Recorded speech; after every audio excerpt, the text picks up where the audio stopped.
processing disorder. Sometimes my condition makes me feel isolated from other people, but sometimes I find unexpected connections. My guest today is Catherine Crawford, and like her, I too have anxiety about things like traveling and going places. With sensory processing disorder, especially if it's an unknown place that you're traveling to, it can be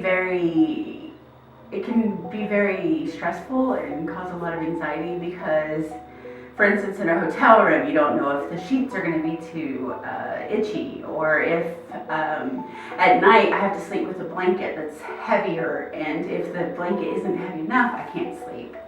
Or if there's going to be some kind of smell that no one else can smell, but I can smell, and therefore it gives me a headache, or it makes me feel sick, or something crazy around that.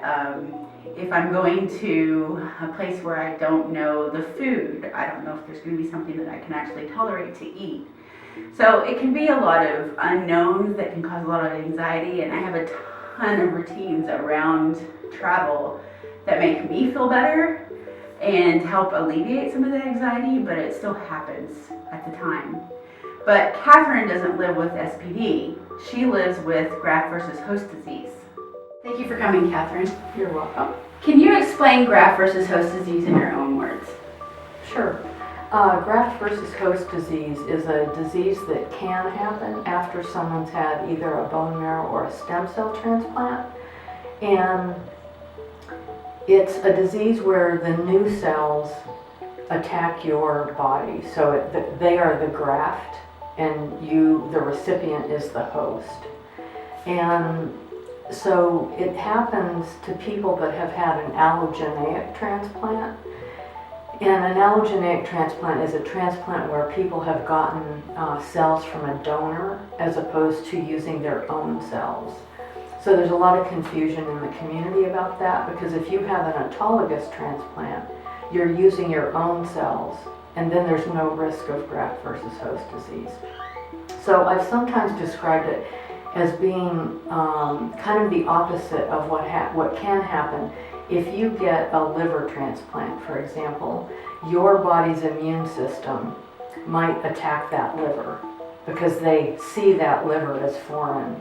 With my situation, my new cells see my body as foreign, so they have attacked a lot of my eyes and mouth and lungs and legs and a lot of my body parts.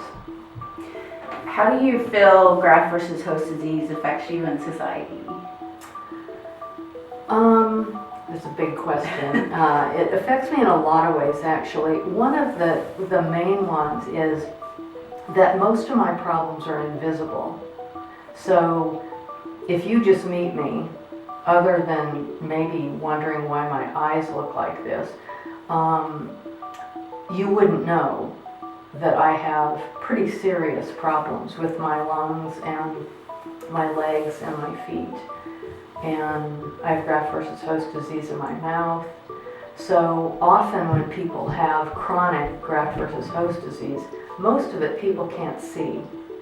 And so some of what that means for me is that I feel really in a world apart in a lot of ways, partly because my problems are not visible, and also because I have to do a lot of managing of my problems. I'm on a whole bunch of medications. I have these big contact lenses that you can't see because they cover kind of my whole eye. But I have to use plungers and take these out, and so if you and I go out for lunch, I'm going to have to disappear at some point to take these lenses out, fill the moisture chamber, put them back in, and then I have to instill drops about every half an hour. So it means that I feel like, compared to my peers, like I'm in, like I say, a world apart, because I know most of the world has bigger problems than I do, but most of my friends don't. And so it leaves me feeling kind of separate from them. And I also just can't do a lot of the things that my peers can do. What do you think people should know about the disorder itself and what your day-to-day life is and your outlook is. And one of the things that I think is important for everybody to recognize is just that as we move through our days, we don't know what other people are dealing with. And so it's not just for me, but in general, we don't know what other people are grappling with. And I've really thought about that in relation to children and helping them understand that, when somebody cuts you off on the freeway, give them the benefit of the doubt. So I feel like one of the important things to know about graft versus host disease is one thing that's important, actually, I think, Amber, is for people to understand that if you have an autologous transplant, or people who have, they don't have to worry about graft versus host disease. I've met so many people who say, oh, I know somebody that had a transplant, but almost always it's an autologous transplant. So they are not going to have what I have. And obviously, unless you have a transplant, you're not at risk. It's not something you acquire unless you've had a transplant. I guess another thing is that, medical providers are working to understand a lot of different diseases, but, we understand more than we did 40 years ago, but there's still a lot, there's more that we don't understand than that we do about our bodies. So it's frustrating if you have something going on and you feel like, well, why can't they tell me what the problem is? And it's often because, they don't understand it well enough to know. do you feel like the doctors that treat you deal more with your physical symptoms at the expense of your mental health? Oh, absolutely. And I have talked with some of them about that. I've been stunned, given that what I have, so my options were stark. I was diagnosed with myelofibrosis, and my choices were dying or having a transplant if they could find a donor. And then the treatment is, I've often described it as both barbaric and miraculous, but you're hospitalized for 3 or 4 weeks. They blast out your immune system, and then they infuse these cells. And if you're lucky, those cells find where they're supposed to go, into your marrow, and make healthy blood. But anyway, it's all pretty traumatic. But during the whole, first 6 months, I would say, only 2 times did anybody say to me, how are you doing with this? As a person, not what's your hematocrit. And so I feel like there's progress being made in terms of training nurses and doctors, but I very much felt like it was all the medical stuff that was attended to, and not my mental health or how I was coping in terms of my relationships with my family. And so that was really hard. I was incredibly lucky. I have, a wonderful husband and kids that are supportive, and I've got good insurance and a decent place to live. But all of those are outside the purview of medical providers. So my care was really about my medical problems. So once you had your transplant, did they discuss you're most likely to get graft versus host disease, or was it just we're not certain you're going to get it, it's just a wait and see game? One of the hardest things, Amber, was I was definitely told that I would probably get it because my match wasn't great. So they try to have your match be as close as possible so that there will be less difference between your new immune system and your existing one. But my match wasn't great, so they said I would probably have it, but there was no way of knowing how bad it would be. So I actually have it pretty severely, and one of the very hardest things with graft versus host disease, and this is true for lots of other medical conditions, is living with the uncertainty and not having, there's no way of knowing, like if what I have will get worse. Usually the damage done is permanent. So like my eyes are my biggest problem, and my lacrimal glands and my meibomian glands that create tears have been destroyed. So I'm always going to have to wear these big lenses, but not being sure if the stuff in my legs, the stuff in my lungs, the stuff in my mouth will kind of stay the same or will get worse, because it can be really serious. Graft versus host disease can kill you. So that's one of the hardest things about it, is just living with the uncertainty of it all. The other thing that's come up a lot is people saying, well, how could this happen to you? You know, like you've always eaten your vegetables and managed your stress and gotten exercise. And I think we understand more now about how lifestyle can contribute to wellness.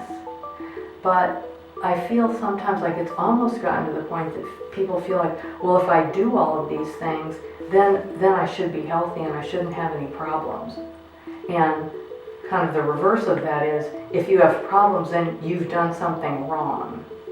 And I think sometimes people almost get blamed for, you know, I'm a nurse, and so I also see it from that point of view, that people sometimes take more responsibility than they actually should for what happens. Like, you know, a lot of times it's just bad luck.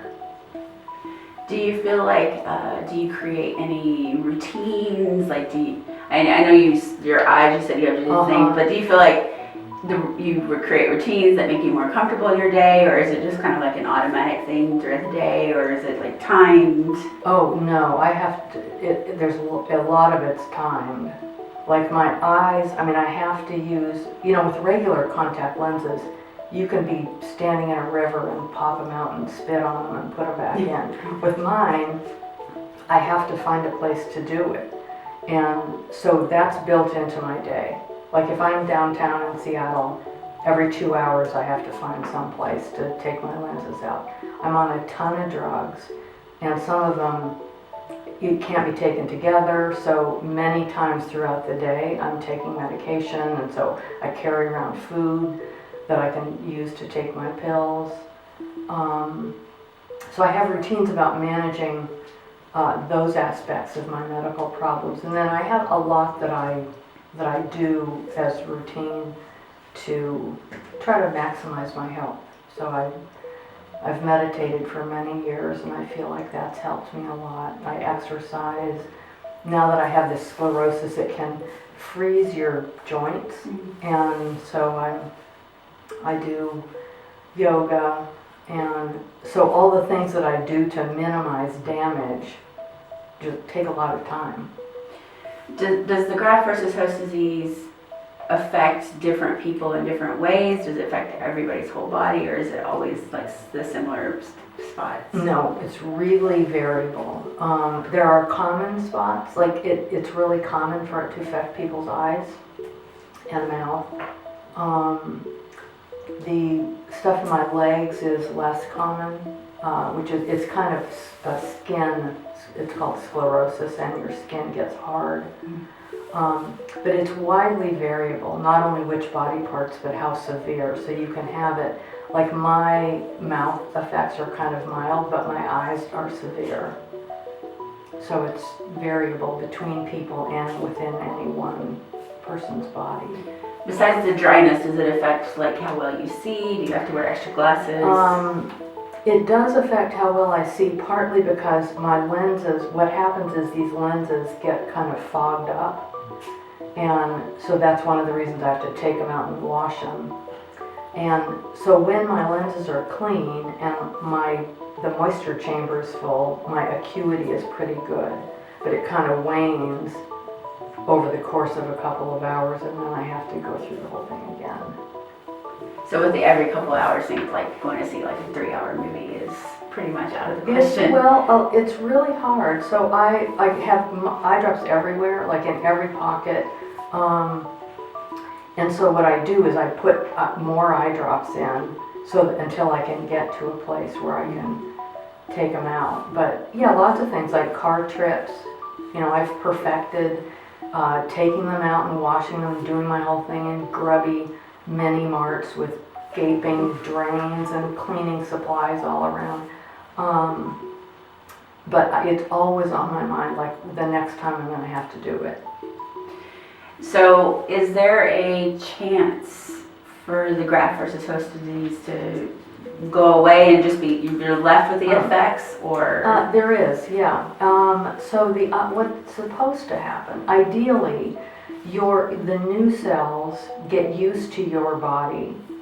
So those cells in your body cells become better adapted to each other. And so the effects of graft-versus-host disease wane over time. And then you're left with whatever you have. It can come back, like you can get it all of a sudden, you know, after 10 years. But one of the things that I'm really struck by, so many people know someone, they've either had cancer or they know someone who has. And a lot of people worry about relapse. And every once in a while I feel like, oh, right, I could also relapse. But I have so many problems just to contend with on a daily basis that I don't give any thought to relapse. But so the graft-versus-host disease might kind of resolve or get to at least a steady state so that it's not like this. But I still could relapse. Do you feel like the medications are, like you take a medication in order to minimize the effects of another medication? Oh, yes. It's just like a snowball. Yeah, absolutely. And I take medications. One of the main treatments for graft-versus-host disease is, it's basically immune suppression, usually accomplished with a steroid. So I've been on prednisone for years and years, at often very high doses. So I now have osteoporosis. So it doesn't feel good to have to take a treatment that I know hurts my body in other ways. So as you may know, prednisone has a lot of side effects, and muscle damage, bone, reduces your bone density, a lot of sort of mental and emotional effects. So I've been lucky because I've been on a lot of prednisone. That one of the things that people have most often said to me is that I just seem like myself. And so I'm glad that I haven't had a lot of trouble with insomnia or being really labile emotionally. Is there anything else that you would like to tell us about graft-versus-host disease or your life, or? No, I mentioned to you that I think I was saying to you before that I feel like there's so many things about it that are common to other illnesses in terms of it changing what you're able to do and your sense of yourself. And so the main thing I would just say is that we should be kind to one another because we don't know what other people are going through. Right. Thank you very much for coming. You're welcome. Thank you for watching Connection. I hope that these conversations show everyone that no matter what we face, no matter what differences we have, we can find common ground. Ultimately, we're all connected.